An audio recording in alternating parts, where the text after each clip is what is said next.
Who are we? You sure you want to know? We're your friendly neighborhood podcast hosts, Sean, And Peter. and welcome to the very first episode of So Much to Tell, a Raimi Spider-Man podcast.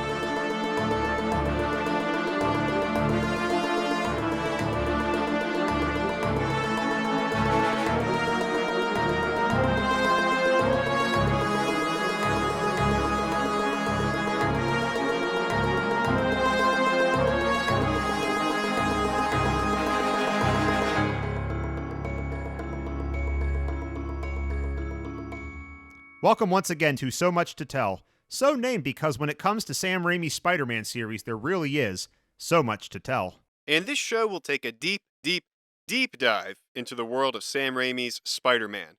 No stone will be left unturned. We'll tug on every thread of this tangled web to see where they all lead. That goes for the movies, the games, the novels, the merchandising, and more. We're looking at the themes, the characters, the philosophies, the filmmaking, the storytelling, the feelings we get. Everything is on the table here. I kind of think of us as lifelong students of these films on a constant and never-ending quest to understand them more and see as many perspectives of them as possible. We hope you have fun and get something new out of these films. And with any luck, Peter and I will help each other realize some new epiphany in this very episode, and in every episode to follow. Having said all that, our untangling of this web needs to start somewhere. We put a lot of thought into what would be our inaugural topic, and at the end of the day, we had to go with what Peter himself said at the very beginning. This story is all about a girl. That girl. The girl next door. Mary Jane Watson. Oh boy. All right. Okay. What do we think about that?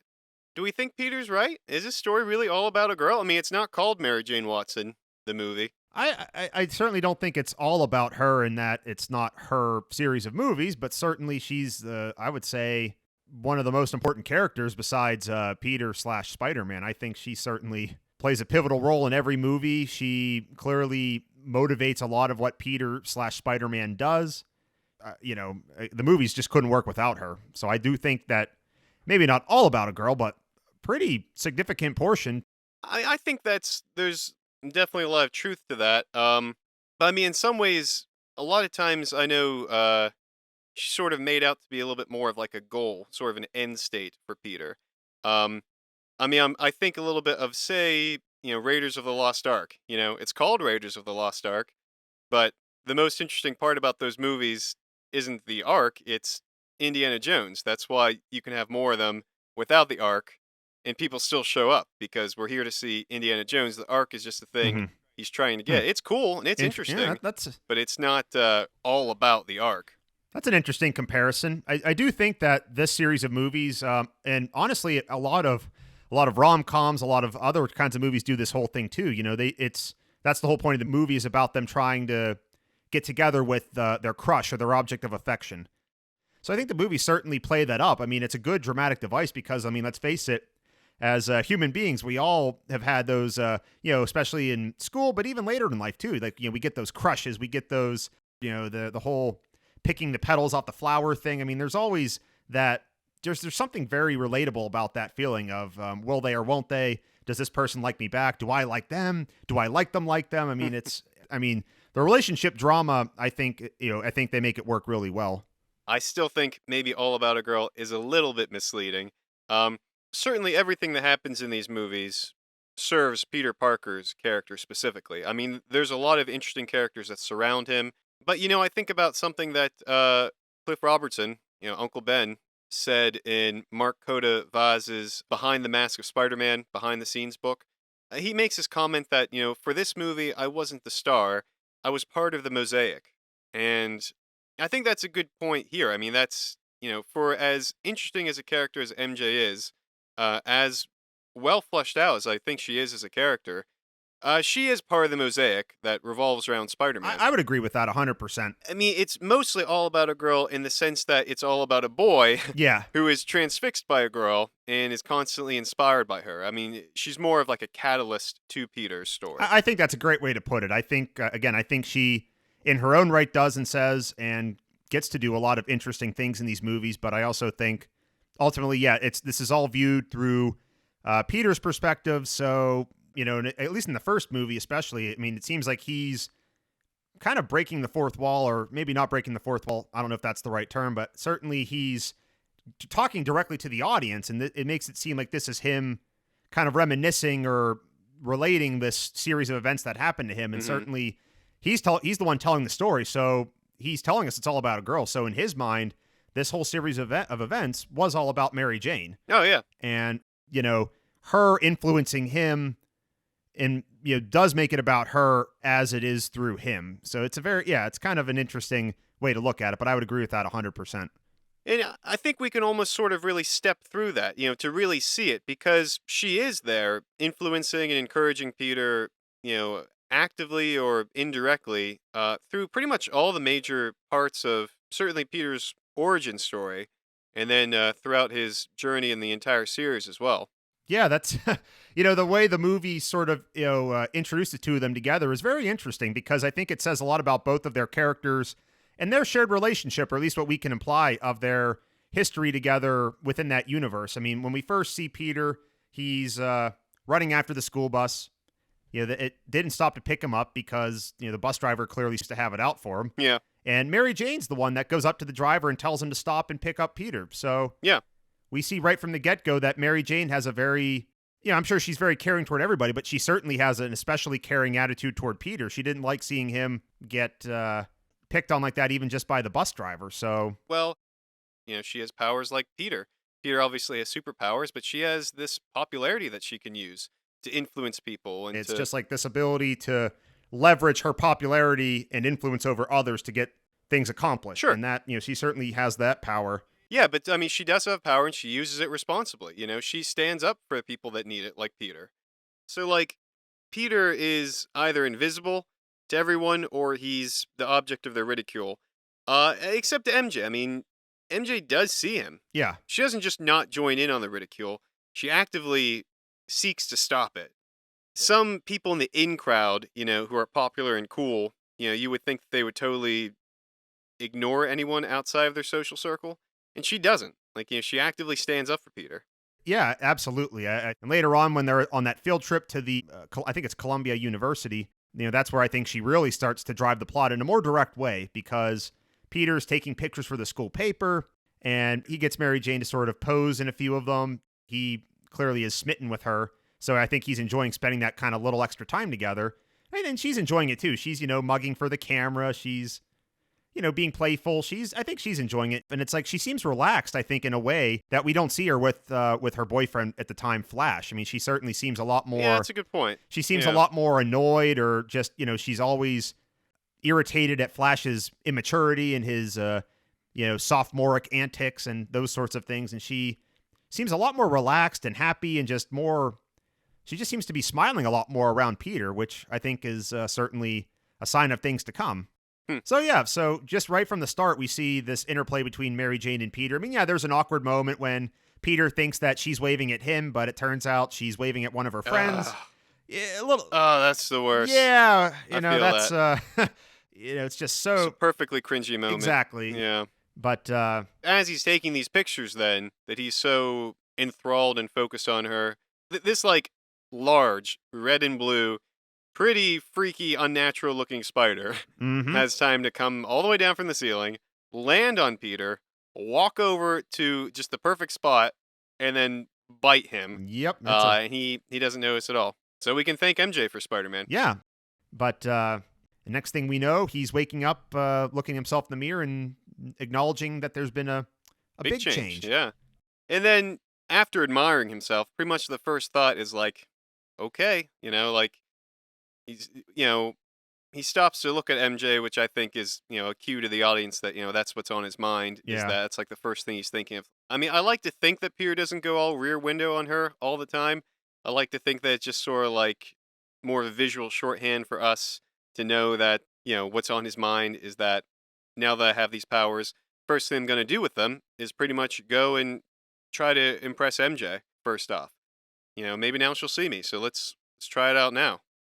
And then when he gets into this fight with Flash, well, even before that, one of his first great feats is saving MJ. The very first person he Yep, saves is saving her from when she s- slips in the school cafeteria. yeah. Of course, that ends up leading to him decking Flash in the halls, which again, Peter feels pretty good about. He's like, wow, this is pretty sweet. Until he sees MJ. It's seeing MJ in her sort of shocked, concerned What do you face. think she's thinking in that moment?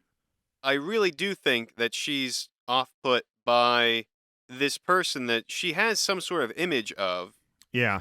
like suddenly being the more violent person than Flash. I mean, can you imagine that? That's a strange incongruity to suddenly see from this person. You never would have expected them to be more violent than Flash Interesting. Thompson. Yeah. But I think in that moment, she's sort of looking at him like, "Who are you?" kind of a thing. And seeing that look on MJ though does sort of put things into perspective a little bit. Like Harry, I mean, Harry's totally all on board with me. He's like, "Wow, that was amazing," you know. But there is something about MJ that's like, "This isn't you," Hmm.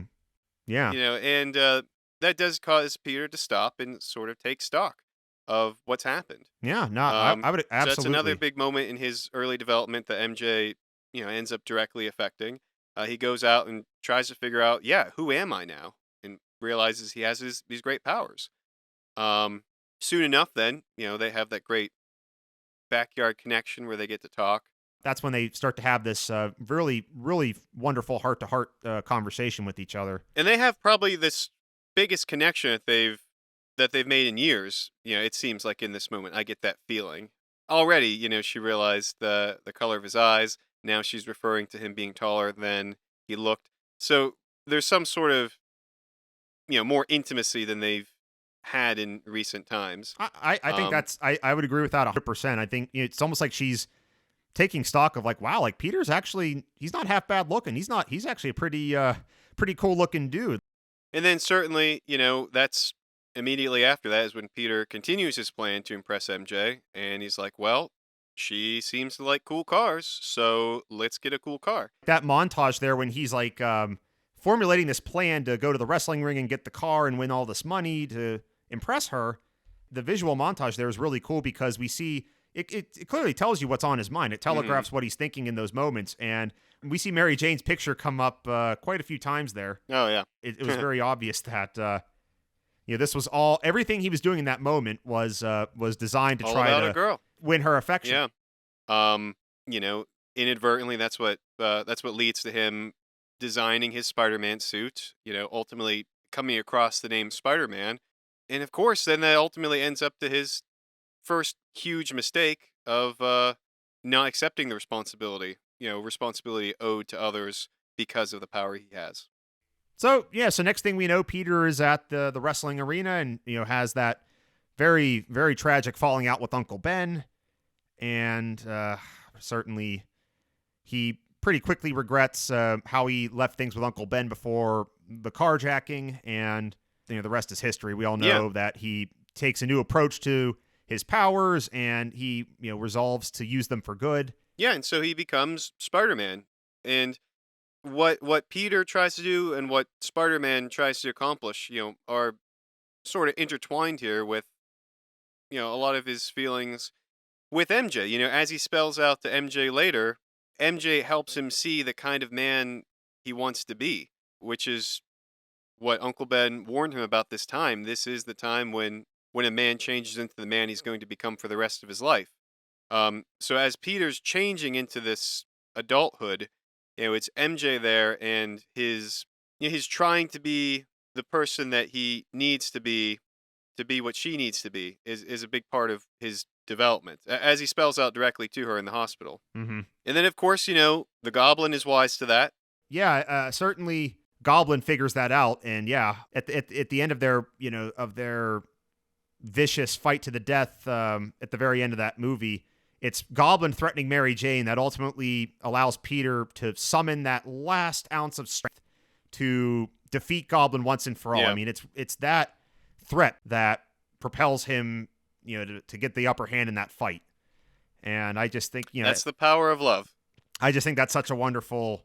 I just like that. I just I mean ultimately because how many times have we seen in warfare, for example, they tell the soldiers what are you fighting for? You're fighting to protect your home. You're fighting to protect what you hold dear. I mean, Mm, you're not just fighting for your country, but you're fighting for the people you love. I mean, that's what it comes down to. And so I think Peter, as much as he likes, protecting New York City or saving civilians on the street, it's really at the end of the day, Mary Jane just more than anybody else can push him to those heights of things he never thought possible. And defeating Goblin in that fight, it didn't seem like a given at first, but he makes that threat, and I'd say Goblin regretted it by the end there. Huh. Yeah, I mean that's so it just shows where Peter, draws a lot of his reserve strength from. It's certainly MJ. Exactly. And then of course it's MJ in the end too, you know, denying the ability to have a romantic relationship with her that sort of solidifies, his commitment to being a hero, to being responsible, to being an adult, and to being the person that he needs to be for her. Because, as far as he can tell, this is the safest, healthiest, best thing for her is to not be with her. And so, that by doing that at the end, he's finally taking up that full mantle of the responsibility he's taken for himself. As painful as it is for him to turn away from that relationship with Mary Jane, what he had wanted for all those years, he put that responsibility above that. And I think that's, such a powerful moment when he walks away from the grave site there, and just that responsibility theme is playing at such a powerful moment in that movie. Yeah, and I mean, hey, speaking of the film score too, I mean, the score, the main titles opens with a couple notes of the love theme. That's the first thing we hear played on those high strings is the love theme, Hmm. just to sort of drive home on every level that this is a story all about a girl who helps to influence him into becoming Spider-Man, and it goes from that love theme into Spider-Man's theme. Hmm. So she's integral to Peter's entire origin story, and then obviously it's a huge part of his life after that, trying to balance out the feelings he has toward her with the commitment he has to being Spider-Man. I mean, if there's one thing that would make him give up being Spider-Man, it's being with her. It's just he just wants it that badly. It means that much to him. Mm-hmm. And even then, even after he goes through all that and comes back to the conclusion that no, I have to be Spider-Man. It's what's right. It's what's needed from me. Even though his mind is in it, his heart still completely isn't in it yet. Because he decides to be Spider-Man before his powers have really come back. And it's not until he has that moment with MJ toward the end of Spider-Man 2. It's not until like she's threatened again that finally like mind and heart are once again in alignment, and Peter, he clenches his fists. That Spider-Man power comes back to him again. Because once again, it's better for MJ if he is out there being Spider-Man. It's better for everyone, including her. That's again where his reserve energy all comes from. Is from the importance of MJ. And for what it's worth, I think Mary Jane certainly doesn't just stand by and let Doctor Octopus kidnap her and hold her hostage without a fight. I mean, Oh yeah. she gets a few swings at him, during that final confrontation there, which I think is really cool. Just Honestly, for as much as MJ gets saved by Peter in these movies, which by my count is 6 if we include the little slip in the cafeteria, which we probably shouldn't. hmm. She, puts up a fight against the muggers she comes across in the street. She does take a piece of debris to sneak up behind Doc Ock. Like, she isn't exactly the meekest captive around Doc Ock either. Uh, No. she chucks a darn cinder block at Venom toward the end. Mm-hmm. So, I mean, she definitely, in a lot of ways, does at least try to hold her own as much as she can against supervillains as a mortal. No, that's what I mean. Like, Um, for given what her capabilities are in those situations, I think she does a very valiant job of fighting back. and again, they're ultimately both heroic in a certain sense. Peter obviously superhero, and there's a lot that he gives up.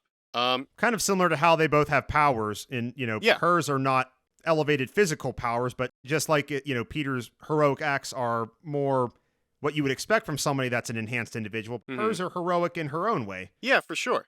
Like, she's been endangered through her connection to Peter multiple times by this point. Her life's been at risk. And she still decides, isn't it time somebody saves your life? She puts it upon herself despite all the danger that it'll cause, the turmoil that she wants to be with Peter. She knows Peter wants to be with her, and she's willing to make that happen. Hmm. She's willing to literally run away from the altar on her wedding day to make that happen. I mean, True. which I mean, again, like, think about it. It's like, this isn't just any wedding. This is a wedding to a relatively affluent individual. They probably put a lot of time and effort into planning it. And it kind of takes a lot of guts to like walk away from that on the wedding day. I mean, Yeah. that's very courageous on her part. I mean, it's definitely not easy to do that. Yeah. And I believe John Jameson's a great guy. In any other film, where John Jameson would be the protagonist, he has that great moment at the end where, MJ's on the pier, and he gets out of the police car all heroically and, leaps over to her and climbs up the steps and has this big hug with her. Like, all the visual language is saying, like, this is a hero, basically. Hmm. Like, he's been, you know, desperately trying to find where this madman took her, and now they're reunited. You know, I think we have all these indications that he's a great guy. He cares about her. Hmm. I think they would have had a good life together. But in the same way that Peter's given up a lot, in his quest to do the right thing, MJ's giving up that particular part of her life for Peter. And then at the end of the day, as she tells Peter, isn't it time someone saves your life? Hmm. And so that's a huge turning point in his life too, when she takes it upon herself to, despite the danger, be there for him. After 2 movies of building up that tension, of building up that suspense, they're finally in a relationship. And we kind of see that it's not all, as one song once put it, rainbows and butterflies, you know? Yeah. That doesn't go particularly well. No. You know, Peter wants to propose to her, spend his life with her, but By the way, how old is Peter when he wants to propose to her in that movie? I mean, if we, calculate his age, say like, he's 18 in the first movie, maybe he's right. 20 in the second movie. What is he, 22, 23 in the third movie? I think it's just 1 year between 2 and 3, so I think that would make him So 21, which is even younger. seems a little young to get It's married. especially young for someone in his situation where doesn't have like a steady job. He isn't making a lot of money. He lives in that fairly rundown apartment. He hasn't graduated college. He doesn't have a job lined up. I mean, I just That's true. He should have taken Aunt May's advice. They didn't want to, her and Uncle Ben didn't want to get together with nothing to count on but love. exactly. It's like even Aunt May's telling him like, oh, maybe you should wait a little bit, kind of build up your savings, kind of get your life together. I don't know. It just seems a little not abrupt, but certainly there's just so much you don't know about the future at that point. And it's kind of interesting that we see Peter at that age and he's all gung ho. Yeah. He's a little big for his britches in Spider-Man 3, and that's, the story uses MJ to sort of highlight that because we follow this relationship the whole time. MJ's the perfect way to help us realize, oh wow, this something's off about Peter based on this whole relationship. This isn't going quite well. Even though like he still feels like he loves her just as much as he does in the other ones. But there's definitely a separation growing based on where Peter is in his life right now. Well, there's this edge to Peter in the third movie that she hasn't really seen before. But honestly, now that I'm thinking about it, I think you could really relate it back to the first movie. When he beats up Flash and she gives him that look of like, who are you? Like, this isn't the Peter I know. I think in the third movie, certainly, especially at the jazz club, when he gets into the fight with the bouncers and ends up hitting her, she kind of gives him a similar look with a lot more weight behind at that time. But still, it's like kind of that same idea of like, And she says, "Yeah, who are you?" Yeah. who are you? So it's kind of I'd never thought about that, but I think there is a little bit of a connection there. And both times it's that look from Mary Jane of like of horror and disgust at like, who are you? Like, this isn't the Peter that I know. That makes him stop and finally reconsider like Yeah. what's going on here. Like I need to make some changes. I don't want to be a person that pushes Mary Jane away like that. Yeah, I mean, both times, especially that last time, that's what it takes for Peter to realize, he's strayed far from the good person that she knows and loves and that we, the audience, know and love. And then, that puts him right back on the right path, a path toward healing and reparation and growth, as the trilogy ends. Another thing about Spider-Man 3 that I thought was interesting about how they used Mary Jane was they kind of get back into this love triangle Yeah. that we saw in Spider-Man 1. And Mary Jane is feeling lonely and she kind of is feeling down. Peter's not giving her the emotional support she needs.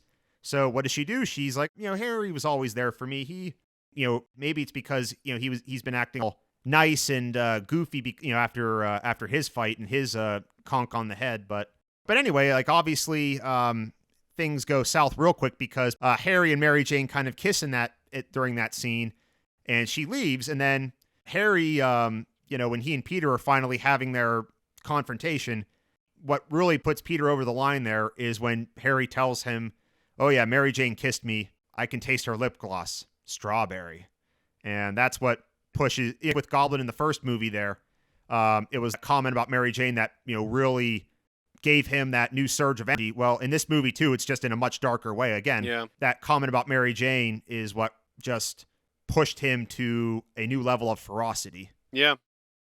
So I think his love for her can, kind of can really push Spider-Man to do amazing things, but his jealousy or, the downsides of love can really push him to do horrific things too. So Yeah. interesting how in the movies they aren't shy about showing us both sides of the coin there. Oh, yeah. And now I really want to focus on who MJ is as a person, as her Yeah. own Mm-hmm. character now.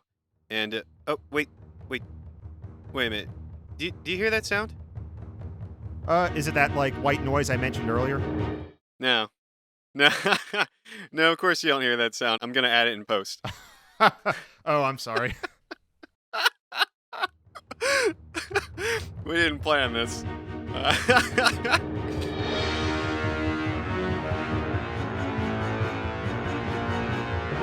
But you know what that sound means, Sean. But our audience doesn't. We like to play a little trivia game each episode called Brilliant or Lazy.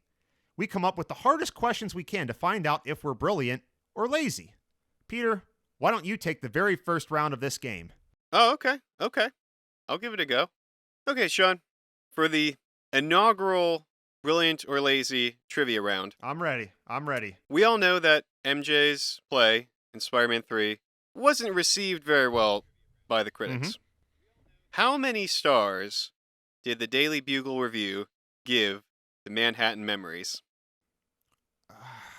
I'm going to guess 3 out of 5 because if I recall, it was more or less like, well, the play itself wasn't bad. It's just you couldn't hear Mary Jane beyond the first row, so that kind of took away from the enjoyment of it. But I feel like they said otherwise it wasn't bad, so I'm going to guess a 3 out of 5. 3 out of 5. Wow, that's pretty generous. That's interesting.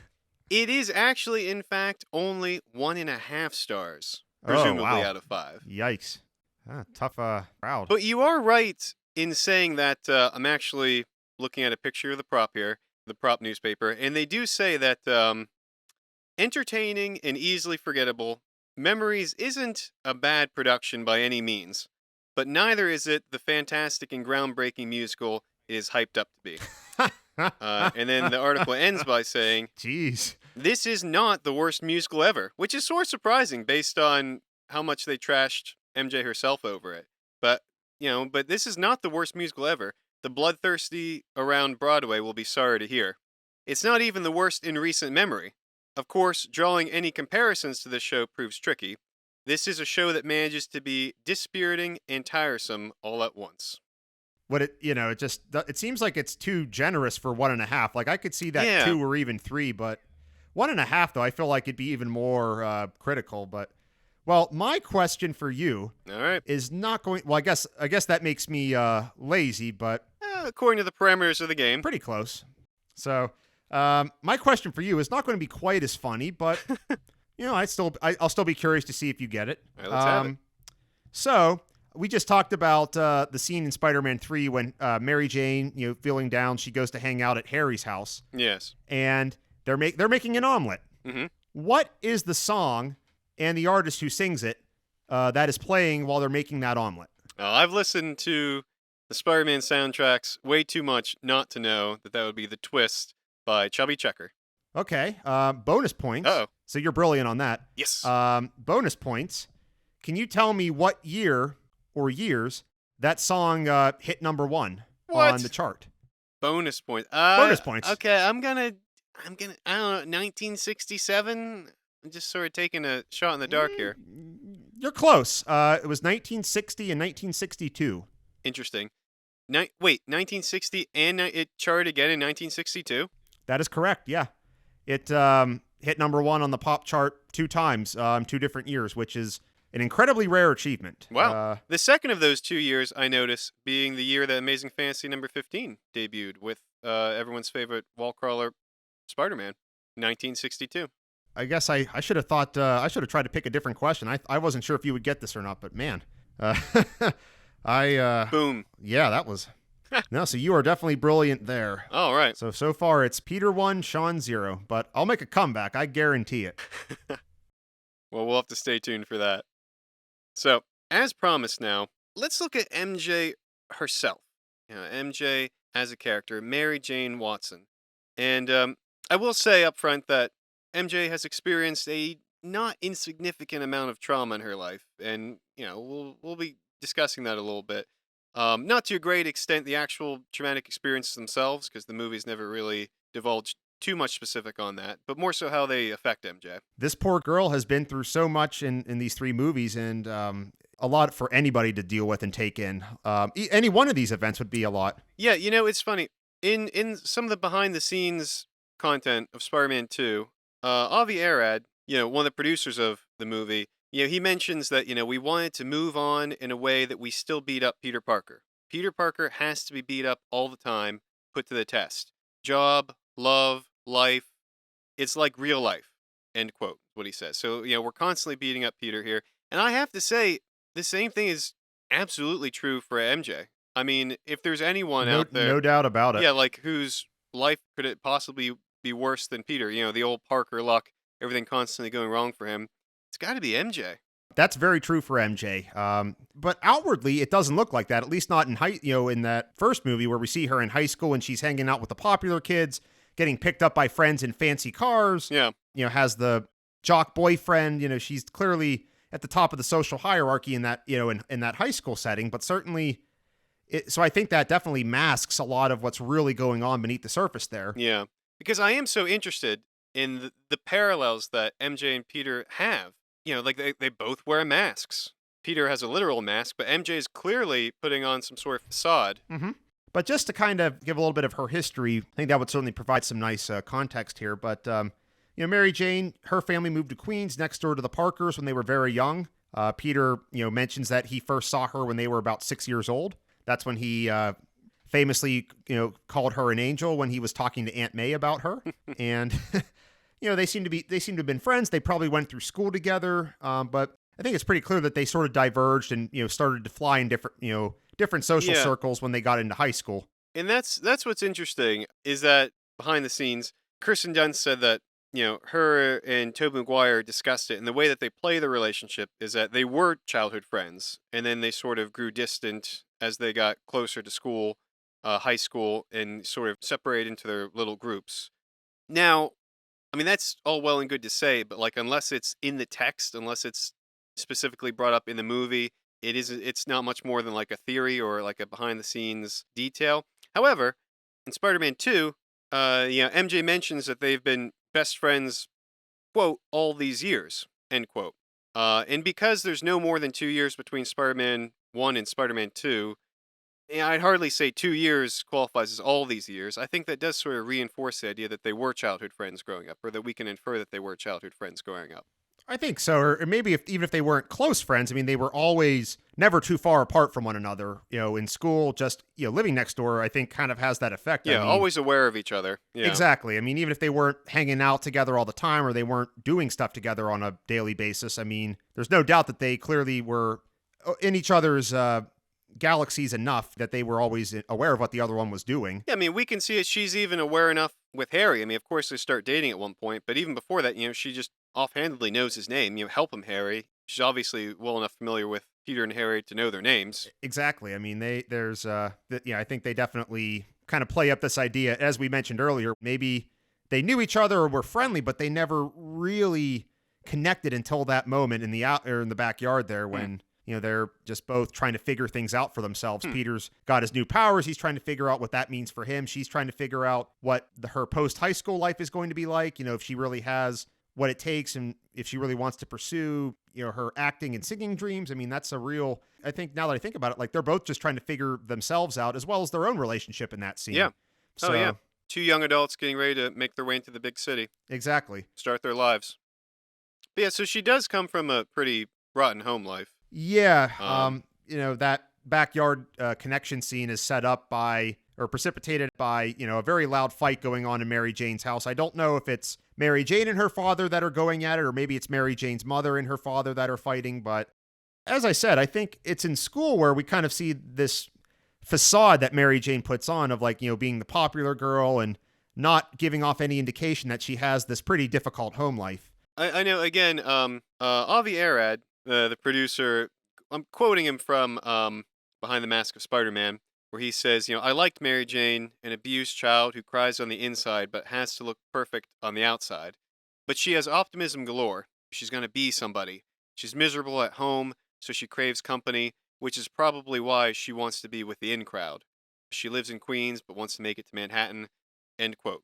I think that comes across very strongly. This effort to escape, Oh, to try to be with people who do care about her, respect her, whether or not that's particularly surface level or not, as it probably is in high school.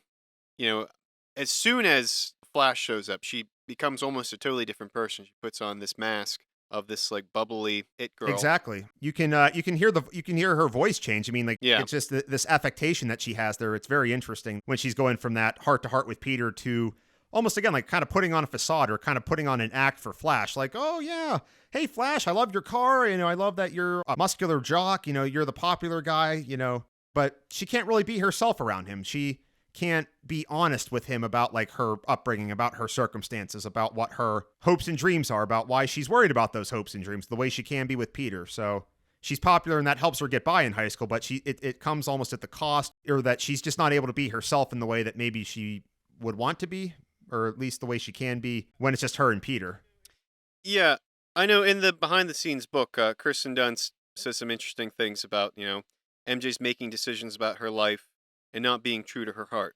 She says she does have this journey of quote being insecure and trying to get out of her hard family life. So she covers up by dating Flash, the cool football player, Mm-hmm. and later she starts dating Harry because he has money and seems the kind of guy to date. But she's not happy with him either. Um, so like MJ is really doing things more of out of like I don't know, I suppose self-preservation or things that seem like they're going to help her escape. But the one person that she can open up with and be so honest with is Peter. She shares about her aspirations to be an actor, and she's moving out to the big city, going to make it on Broadway. And it's not easy. It's a big struggle. Well, we clearly see that over the next couple of movies, how much of a struggle it really is. Sure. But even, I mean, right from the get go, Peter not only encourages her to follow her dreams, Yeah. he also sees, like, when it doesn't work out immediately for her, he's constantly there to encourage her when things don't work out as planned. And she obviously works hard at it. She's constantly hunting down acting jobs. She's holding down a job at a diner to pay for her apartment in the city. Which she's a little bit embarrassed about, but it's almost like that's not embarrassing at all. It's like the fact that she's out of that house, she's on her own, is holding down a job while hunting, for acting work. I mean, I think that's I mean, I know she relates it back to Harry that, oh, he wouldn't like it if he knew that she were waiting tables. But I also think that, again, that's another example of her being honest and able to share something with Peter that she doesn't share with many others or if anybody else. Even then, of course, she didn't really want to have to admit it to Peter, because she constantly does seem like she needs to prove something, to show that she's worth something, because of how, traumatic her life growing up was, the way Hmm. she thinks about herself. But then when it does come to it with Peter, Peter's more than, encouraging about it. He said that, well, that's fine, that's you have a job, that's great. There's nothing wrong with that. You're still working toward what you want to do, and this doesn't make you any less for it. As we talked about, though, her acting career does start to take off a little bit in the second movie. Yeah. She gets a role in that production of The Importance of Being Earnest, Hmm. and of course in Spider-Man 3 she gets the starring role in Manhattan Memories before an unfavorable review sort of makes her career take a little bit of a hit. Yeah, she ends up having to basically backtrack to where she was in Spider-Man 1. She's back to, you know, working at a restaurant. Only this time, she has a slight advantage of at least being able to sing, but Still not where she wants to be by any No, stretch. no. But I would say that working at a jazz club is a little bit better than like a train car diner. I mean, I think that's a little bit classier, but still definitely not where she wants to Yeah. be. I agree with that Pretty 100%. pretty big backtrack from Broadway. Yeah. Yeah, no doubt. No doubt about that. From starring in a musical on Broadway to working at a Because I restaurant. mean, you need the work. I mean, obviously she needs the work, Yeah. but she's sort of back to clawing her way up the ladder again. And like Kirsten Dunst says, like MJ's doing these things that I think she feels are expected of her. That like she feels are the ways to move up, to look. I think she's constantly in this thing where she feels like she needs to try to prove herself. And like, yeah, dating the rich kid will do that. Dating the football jock will do that. And then certainly, dating this superhero will do that. That's true.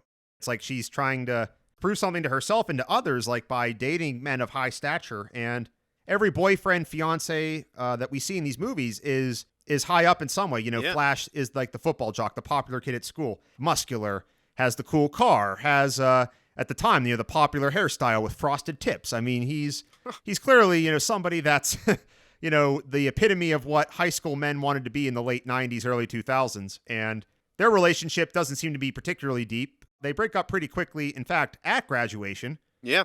Your loss. As Flash tells her. Yeah, it kind of tells again that perfectly illustrates the kind of guy that he is. What a narcissist. Dirtbag. Yeah. Not too long after that, she starts dating Harry Osborn. He's rich. He's the son of a very powerful industrial magnate. And we do definitely get a little bit of an indication that Harry is interested in her too. When he makes a move with the whole spiders maneuver. It's interesting because, sure many people have heard of the bro code, and certainly there's all these ideas about, if two guy friends are crushing on the same girl, who gets to do what. But I would say that the consensus from what I've read is that Harry undoubtedly broke the bro code there by, asking out the girl that his best friend had a crush on. That's a Bro code violation. I mean, Harry tells Peter, he didn't make a move. but we don't see a lot of their relationship. And what we do see, it generally doesn't make the relationship look like it's all that great. No. We see them at the World Unity Day Festival together. We see the very awkward Thanksgiving dinner. We Oh, see yeah. Harry's idea of trying to cheer up Mary Jane is just buying her stuff, not, actually talking to her about what happened. Yeah. And it doesn't seem like a particularly great relationship. Certainly Mary Jane's heart isn't in it. And being saved by Spider-Man at the Unity Festival from the Muggers definitely has her infatuated with somebody else. But there's John Jameson, an astronaut, somebody that's been to space. My son, the astronaut. Yeah. Oh, yeah. Yeah. The first guy to play football on the moon, for pity's sake. And then, of course, dating Spider-Man. All of these men are at the top of the social ladder in one way or another. Hmm. And I think for what it's worth, the relationships that she had with Flash and Harry both were, I'd say, dysfunctional, or at least they weren't fulfilling. But then the one she had with John Jameson, I think, was a lot more functional. Maybe it wasn't perfect, but I think at least John Jameson seemed to really love her for who she was. We don't really see a whole lot of that relationship, but definitely John seems to be pretty happy with her. It's just that Mary Jane, once again, has her mind on somebody else. Well, I think it's the same thing. Like, she's trying to figure out, like, where is my place in all of this? Like, especially once Peter's like, well, I can't be there for you at that point in the movie. Mm-hmm. But yeah, you're right. I think she constantly feels like she needs to be something. And the way to show that is to date somebody who is something. Yeah. She's constantly looking for some sort of, validation. That's one of the ways that she does it.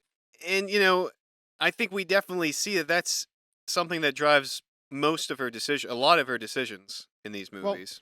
do you think, though, in Spider-Man 2 with John Jameson, that she was, at least in part, dating and then engaged to him just to kind of make Peter a little bit jealous? I don't know if she necessarily wants to make him feel bad. I think she just sort of wants to try to spur him on to realize, like, where do you stand, Peter? She really wants a definite answer. Yeah, she just wants to prompt him to finally have a reckoning with her about where they stand. That's the better way to put it. I don't think, there's nothing malicious about it. I just think she's clearly trying to motivate him, though, to figure out what he feels about her. Yeah, in the Interwoven, The Women of Spider-Man, a little behind-the-scenes feature on Spider-Man 2, Kirsten Dunst says, this film, Peter's kind of off in his own world doing his own thing, and he's not a reliable person in her life. He's kind of been out of it for a while, and they've grown up a lot, even though it's only been 2 years.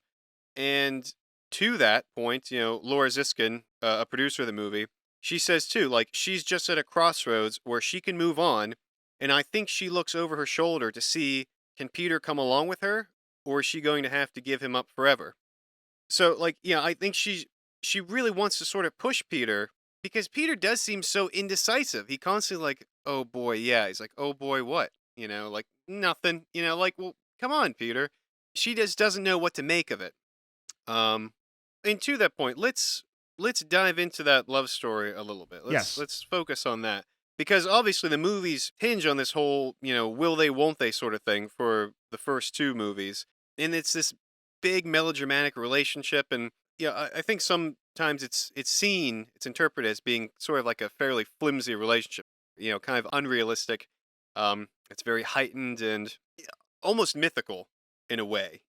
This unrequited love trope, the love that cannot be. I mean, because she's literally the girl next door. Peter has this classical, poetic, unrequited love to her where, he's duty bound not to speak his feelings, for one reason or another. First, it's because of the bro code, like we said with Harry. First, it's just because he's too shy, really, and then because of the bro Well, code. And as a famous toy dinosaur once said, I just don't think I could take that kind of rejection.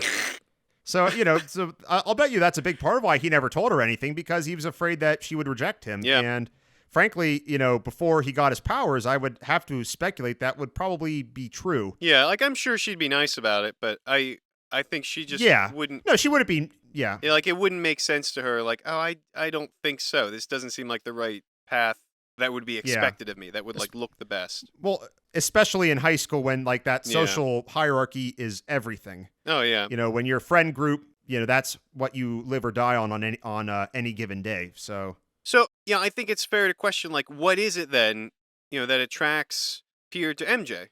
Despite just being, like, the girl that he's grown up next door to that he, sort of knows the most, in her being a conventionally attractive young woman.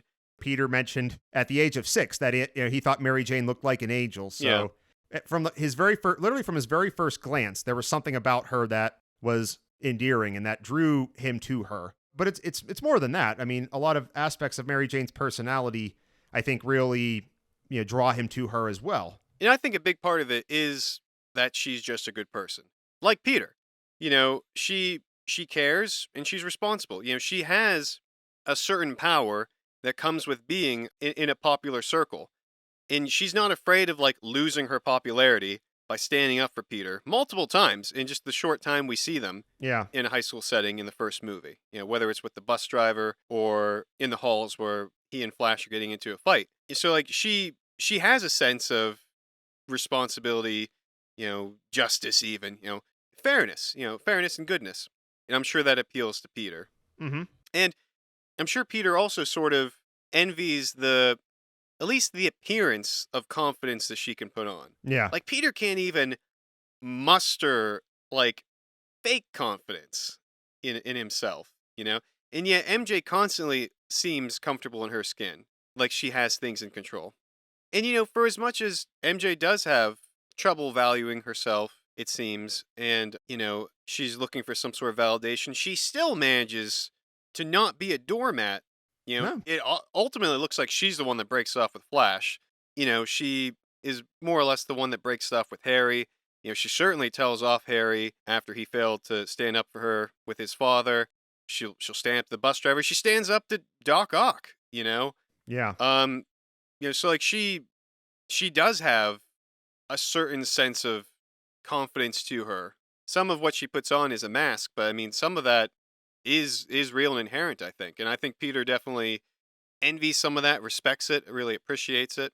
And they've just known each other a long time too. Like we said, that he's constantly been, her neighbor, and like we've extrapolated, they seem to have been friends growing up. They know each other in a way that really nobody else does. And they've seen parts of each other's lives that no one else has.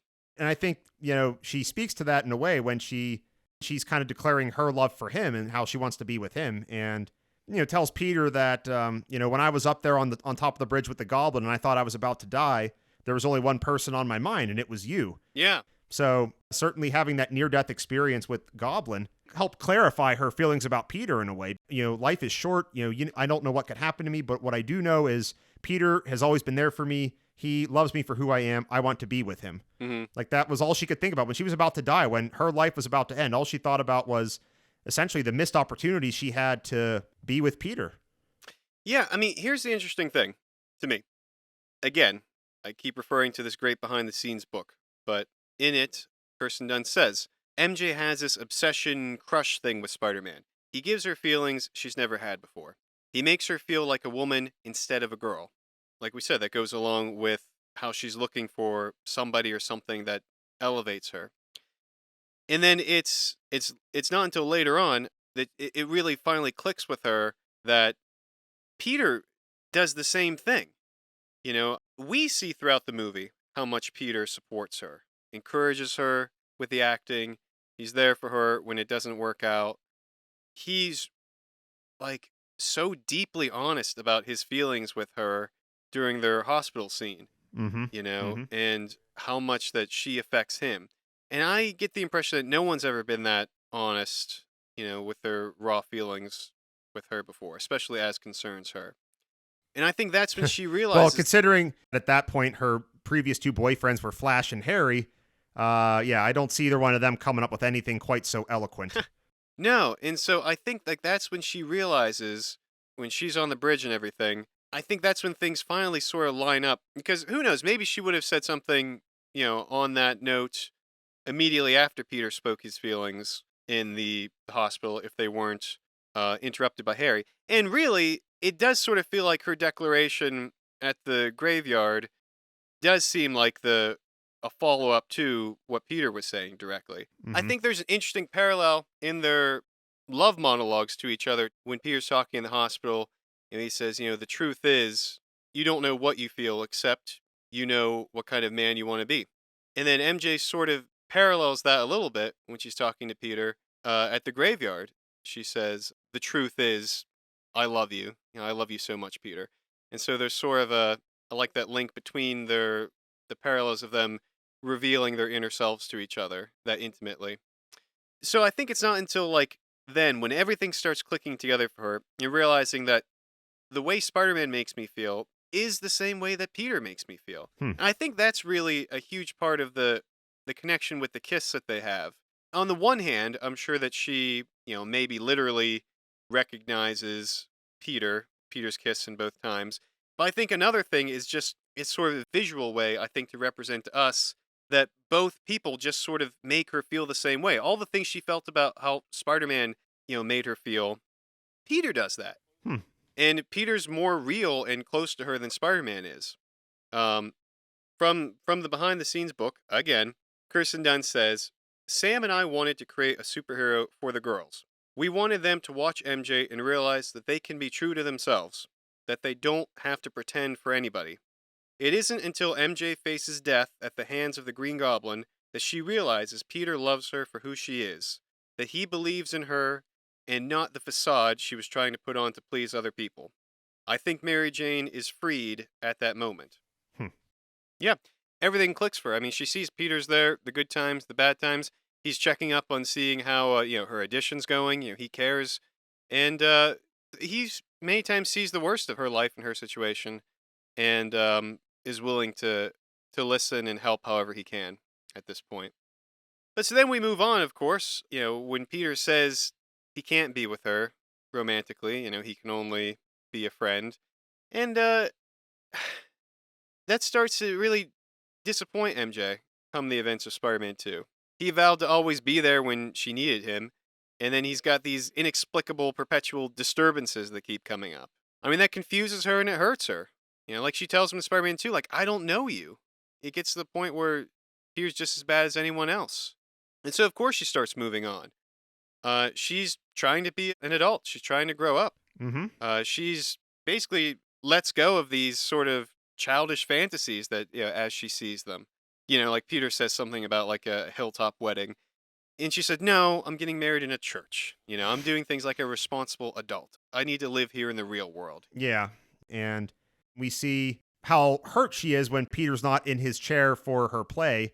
she mentions to him that even like her father and mother, who, have had their problems with her one way or another, were still there. Harry went multiple times. Aunt May Aunt went. May went. Like everybody that was important in her life was there, except for him. And that really helps put some distance between them in the second movie. And Peter, in his mind, his idea to try to get her back is reciting poetry, which Mm, she doesn't seem to be too receptive toward. But Peter seems to have this idea in his head that like it's like a sitcom or like a rom com or something where he can just go to her house and recite poetry and bam, like everything's fixed. But it doesn't work that way. well, Peter does continue to live a little bit in this fantasy world. And I think, interestingly enough, the film opens with this ideal image of her. Like the first shot we see is MJ on a poster on the left side of the screen, beautiful, haunting, mysterious image for a perfume ad. And it's not real. I mean, all the more so because it's an advertisement and like a beauty advertisement at that, notoriously good at misrepresenting reality. And that's what Peter sees. That's what he lives with every day. That image follows him throughout this movie, this sort of perfect, unattainable beauty, this ideal. And then the movie ends with, MJ on the opposite side of the screen, the real MJ, looking sad, looking human, the real her. And within that whole movie, MJ is constantly, I think, trying to distance herself from that unreal nature of love. Like we said, Peter's out there with poetry. Well, in the Spider Man 2.1 scene, where she's talking with one of her friends as they're going shopping, she says that she's grown up, basically. Her friend keeps telling her all these things about, like, you need to, like, have passion. Like, you can't just say, I love him very much. It needs to be so much deeper and all consuming than that. But she tells her friend, like, you read too many love stories. You Hmm. know, that guy that I told you about, that was a fantasy. And we don't live in fantasy. So she rejects all this fantasy romance that surrounds her. Peter's stuck in this, basically trope of unrequited love, looking for poetry. He has this ideal image of her, and she's this real person in the world trying to do something real. Yeah. Once they get together by the end, we sort of continue to dig into this idea of, expectations versus reality in Spider-Man 3. Hmm. Once they're actually a couple, that's when the hard work really starts. That exactly. And the movie sort of opens up with a little bit of a continuation of that fanciful romance that they had. Peter's finally there for one of the plays. Hmm. They have this romantic night, on a web hammock Yeah. looking out at the shooting stars. I mean, it couldn't get more romantic. And they're Hmm. saying, "Tell me you love me. I love you so much." It's cute, but it's a little thin, as far as a relationship goes. Yeah. You know, MJ spells out her expectations, what she wants in life, which is, to sing on Broadway stage, with Peter in the first row, and Peter's proud to do that. And we get just a taste of that. We see them get to do that. But, as time goes on, the movie ends, it's bookended again with a reality.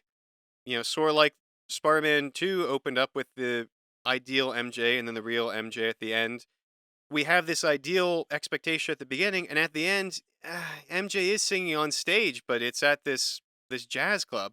Peter is in the first row, but you know circumstances are different. It's not what they imagined But it I would also be. feel like by the end of the third movie that their relationship in a way is stronger because it was no doubt tested in that third movie when Peter, Oh yeah, it was certainly under the tested. influence of the symbiote, he gets angry and, actually hits her and just Jeez, yeah, I think their relationship was tested in that movie in a way that I think it actually did make it a lot stronger. It added a lot of depth to it, yeah, which I think is good because they know now that like, well, we've moved on beyond just this initial infatuation, yeah. and we actually have this history now. We actually have this trial that we've been through, and we came out stronger for it. Hmm. It's not good that he hit her. It's not good that he Oh got no, so angry with her, no. I but mean, it's even the hitting her was an accident. yeah, In fairness, but showing up at her place of work to emotionally destroy her, yeah. you know, as bad as anything her dad probably ever did in terms of emotional abuse. I mean, that was completely intentional. Exactly. But also, in Peter's defense, he wasn't quite himself. He was under the influence of that alien organism that was certainly distorting his way of thinking and his ability to understand the consequences of his actions. That's not to But, let him I off the. still have to blame Peter, though. Yeah, No, for I sure. can't No, cut him too much slack because that's no, all an no. extension of It his is. real feelings, It is. It's just amplifying what was already there. I'm not letting him off the hook, but I am. I think it wouldn't have been maybe as dramatic as it was, without the symbiote, but Yeah, yeah. certainly. And MJ has such, I don't know, like, a resilience to that even. I mean, she believes in Peter enough that these awful things Peter's done, that's not the real him. He's been going through a hard time, Maybe things have been going too well for him as Spider-Man, and at the same time, really terrible for him as Peter because of the recent revelations about his uncle's killer. MJ has this line that's cut from the movie, but is in the trailer, the Spider-Man 3 trailer, that I think about a lot. I think it's very powerful. In this cut scene, she tells Harry, "We've all done terrible things to each other, but we have to forgive each other, or everything we ever were will mean nothing." And I think that's such an incredible and powerful line, for MJ to say. Absolutely. Her depth for forgiveness is pretty immense because Yeah. certainly I think a lot of people, understandably, after going through what she went through at the club that night, would never want to see him again, or no interest in getting back together, giving him another chance. So I think her capacity I for mean, if it was forgiveness, anybody else, yeah, if it was anybody exact, else, I absolutely, I would never want to see that. absolutely, you're right. If it was any other boyfriend, not a second Yeah. thought. But because it was Peter, because she knew that something, there's that core of a good person there. It's just for some reason it's not coming through. That's why she was willing Yeah, to I mean, sort he of. is good boy, must be in some kind of trouble. And that's it. People that know Pierre know he's a good person, but he's going through a terrible time and he expresses it horribly. Yeah. And she's willing to stick it out with him, which, there's a lot of trust required there. And like I said, if it was anybody else, that I think that's a terrible decision really to make. And you know what? It's just the more we talk about this, honestly, like I really like their relationship now by the end of Spider-Man 3 because again, I think there's just so much more depth to it now. Yeah. After going through just such a trying series of events, I think like the fact that they're still making it work and they're still giving it another chance, because a common criticism of these movies is that their relationship is it seems fake. It doesn't seem real. But honestly, now that I'm thinking about it, now that we're talking about it, Peter, I really think their relationship by the end of Spider-Man 3, I just really, really like the amount of depth that it has. I know I keep saying that, but it just feels different. It feels a lot more real. It feels a lot more battle tested. It feels a lot Yeah. more. It just feels like they've earned it, basically. That's what it comes down to for me. It's like, I feel like when they first get together, it's like, it just doesn't feel real, or it doesn't feel like anything substantial. But then it's like by the end of that third movie, they've really earned it. They've really earned that bond they have, like, that they've been through this and not just like Peter's outburst at the club that night, but just everything, with Harry's death, with the final battle against Sandman and Venom, just everything they've been through in that third movie really brings them closer together by the end of it, because Peter has redeemed himself in her eyes. By the end of that third movie, their relationship is probably They're going to work on it. yeah, it's They're not going to perfect. keep trying. It's not perfect, but Yeah. they've realized that you know Exactly. what, it's going to take work, but if we can survive this, we can probably survive almost anything as long as we have that trust and that respect and that admiration for each other and that love. I mean, they can really. I mean, they say love conquers all, and certainly that's the kind of the indication we get by the end of that third movie that there. It's not to say that all is forgiven or that everything's hunky dory, but certainly they really have something in that relationship that it lacked earlier. Like you were just saying how at the beginning of that third movie it seems shallow, it seems a little thin, it seems a little superficial, it seems just very puppy dog love. By the end of that movie, that's no longer true. They've entered reality. And I mean, what is so bittersweet about that final scene? It's wordless, it's very powerful. It's all, just through their motions and their facial expressions. But as they end hanging on to each other, slowly dancing, I mean, there's a real sadness to it. I mean, like you said, it's not hunky dory. They've been through some stuff, and they know that there's going to be a lot ahead of them, but they're gonna make this work. They're gonna hang together, and they're gonna try to overcome these obstacles. And I think Peter definitely has a lot to make reparations for. I think he has a lot to sort of try to get back to the person he once was. He has a lot of atoning to do. There's no question about it. Yeah. And and you can sort of see that on their face that they lost a friend who was close to both of them. The world is not what they expected it would be back in Spider-Man 1. But they do have each other, and despite it all, Peter's going to try to be better. They're going to try to make this work. And there is like a really bittersweet sort of reality to that, and these movies are basically about growing up. Yep. I was just And thinking the same thing earlier, that's how where we end up there. yeah, Yeah. their relationship by the end of that third movie has grown up. It's matured in a lot of ways. It's not 100% perfect, but they're definitely working at it. Like, being in a relationship with real problems and working on them together is a lot more compelling to me. To me, that is more meaningful and interesting than, like Peter in Spider-Man 2, this fanciful reciting poetry and Yeah. weddings on a hill, all of that mumbo jumbo that he has in his head. And Spider-Man 3, it doesn't end on that dour of a note, but it does suggest that it's hard. Relationships are hard work, and it takes a lot of hard work. It takes a lot of maturity to make them work. And they're doing that. They're doing that hard work. And I think that's what I like. Yeah. That's what I kind of take a little bit of hope from, a little bit of optimism. Yeah, and significantly too. I mean, that's the one of the three movies that doesn't end with Peter swinging away at the end. Yeah. Swinging away from MJ. Hmm. She is, at this moment, as he promised before, the most important thing in his life. That's the note that we end on. And that's beautiful. It's a beautiful ending. Absolutely. Well, so now we've reached the end of this episode, and Sean and I know what that means, but I know not everyone here does. And that means it's time for us to play another game called We Are Who We Choose to Be.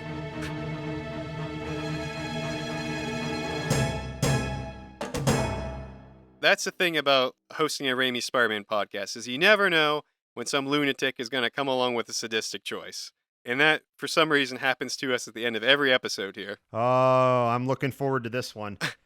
Okay, Sean. Well, would you rather catch the matinee performance of The Importance of Being Earnest or of Manhattan Memories? I mean, I don't really know anything about The Importance of Being Earnest. I think you mentioned it was written by Oscar Wilde. Is that correct? Yep. I'd rather see that one. I mean, I know Oscar Wilde is a very interesting individual. I know he wrote some good stuff. I don't know anything about what he wrote, but I know of him. So I would want to see his play and give it a chance. Just give it a chance. And I don't know if, like, given the choice, if, like, musicals are necessarily the first thing you would check out.